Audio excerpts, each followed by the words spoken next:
Okay, so here is another topic about statics, and the lesson is related to the virtual work. It's like the work that happens in each system, and for this problem, it is quite different from other problem because it it is asking for the weight.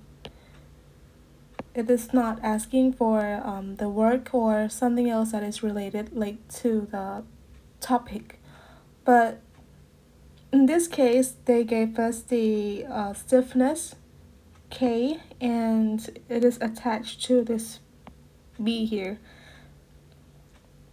They also gave us the hint that it's when the angle is really really small, the sign of delta will be 0, and yeah, the cosine of theta will be something else like this. So they asked us for the weight of W here. So this case, it's like it could bend like this. It's like B is here, and there's a pin, right?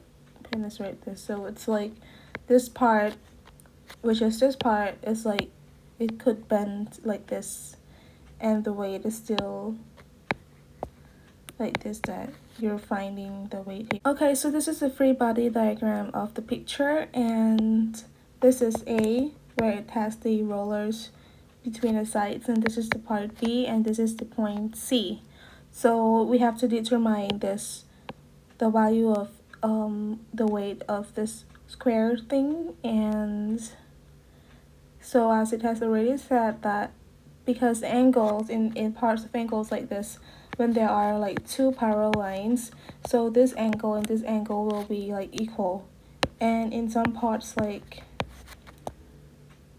this and this one is also equal to each other. It's like the properties of angles in parallel lines. So we can see that this here we have two parallel lines like this, and there's this one. So this is acts like this line here, and you can say the intersection point here is like this one, and we will create two angles here. So it's like this angle and this angle, so it's equal. Potential energy that is written as this, we have W, which is the weight, and 3L over 2, which is the length of that system, and the cos theta is written as this one because this is really really small. And we also have the elastic potential energy, that is the formula of 1 over 2. K is the stiffness, and the delta square. So here we substitute the delta square, delta square with 2 delta square, and we cancel 2 and 2, so here's what we have. So we have to find the total potential energy because this two energy is separated from each other, so we have to find the summation of it. And this is the value that we got after. So here is what going to happen next.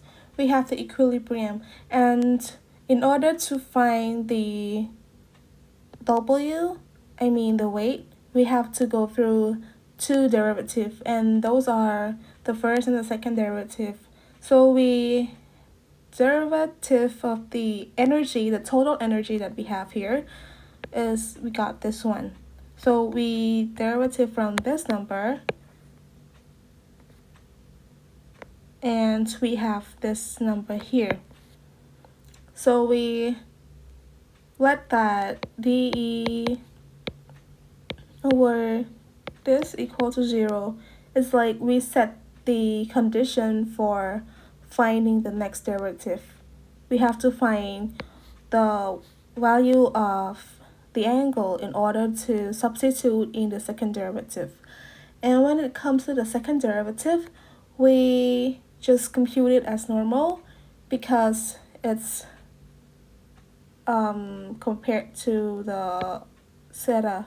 So we only need to derivative of this angle. So other will be the constant regardless of the letters.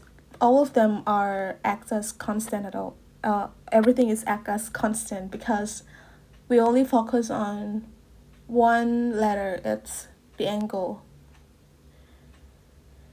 So this is what I meant before. It's because we have to find the substitution number. That's why we have to find this and set the condition equal to 0. So after all of this thing, we set to 0 again, but this time we substitute the angle by 0 degree, and this is what we got. But there's a little note for finding, like there's like another condition for you guys to think of, because like we have K and L, it's like they're all constant that are not sure if it's less or like we are not sure if it's what number that we can substitute the number with. Therefore, we have to set condition whether it's bigger than 0 or small. So this is the condition. We have the second derivative here, and if it's bigger than 0, it's stable. Stable is like it's equilibrium and it's not going to bend any further. But if this one is less than 0, it means that it is unstable. So previously we got W is equal to 3W8 over 3L. Alright. 8K, sorry. W is equal to 8K over 3L. So it says that if in this case when it's stable, the second derivative will be bigger than 0. So if it's stable, it means that W must be bigger than this number. And if it's unstable, W will be smaller than this one. It's the condition that we have to set in order to satisfy the requirements that they're asking. You can find the file here in the description box below, and feel free to ask any questions.